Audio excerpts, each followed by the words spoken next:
दलितों, पिछड़े वर्गों को और अल्पसंख्यकों को न्याय दिलाने के लिए कई पार्टियां जहां पर राजनीतिक मैदान में उतरी, क्या वे पार्टियां दलितों को आज भी वजूद दिला पाई हैं?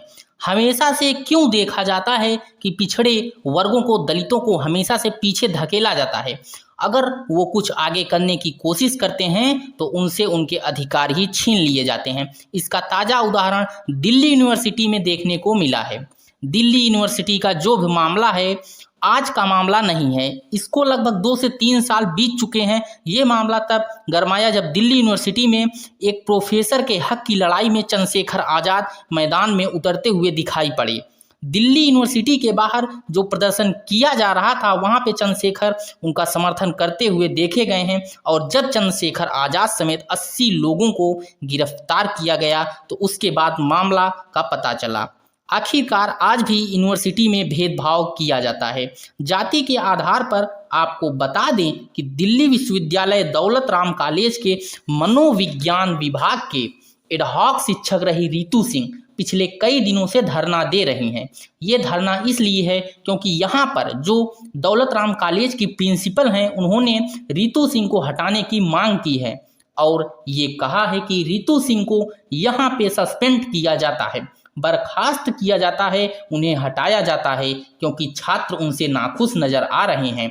लेकिन रितु सिंह ये आरोप लगाती हैं कि जाति के आधार पर उन्हें हटाने की कोशिश की जा रही है।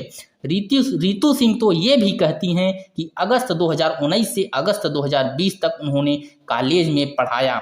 2020 में उन्हें कॉलेज से हटा दिया गया।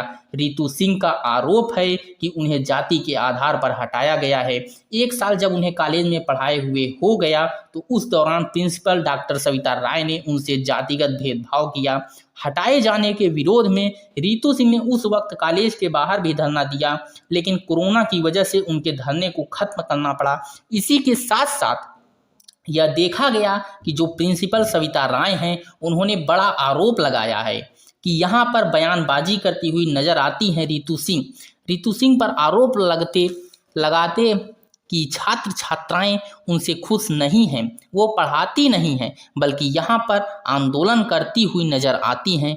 ऐसे बयान देती हैं जो विवादित बयान होते हैं। लेकिन आपको बता दें कि यहाँ पर प्रिंसिपल ने लगभग 50 ऐसे छात्रों के साइन लिए जो यहाँ पर रितु को हटाने के लिए सही ठहराया जाए। लेकिन रितु के जरिए ये सामने आया कि जिन छात्रों के साइन लिए गए हैं प्रिंसिपल ने, वो फर्जी हैं। ऐसे छात्रों को तो वह पढ़ाती हुई कभी नज़र नहीं आई, वह कॉलेज में भी मौजूद नहीं है।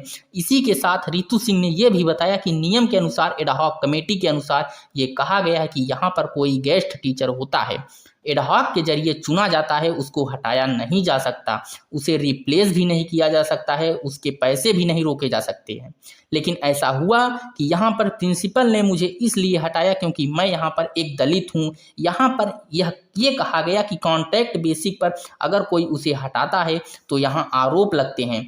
यह कहा गया कि हटा नहीं सकते, रिप्लेस नहीं कर सकते, सैलरी भी नहीं रोक सकते। लेकिन इस पूरे मामले को लेकर कोर्ट भी पहुंचा गया, लेकिन प्रिंसिपल ने इसे दिखाने की कोशिश की कि यहाँ पर जो प्रोफेसर हैं रितु सिंह, वो गलत करती हुई नजर आ रही हैं। इसलिए हक की लड़ाई के लिए चंद्रशेखर आज़ाद भी यहाँ पर मैदान में उतरे हैं।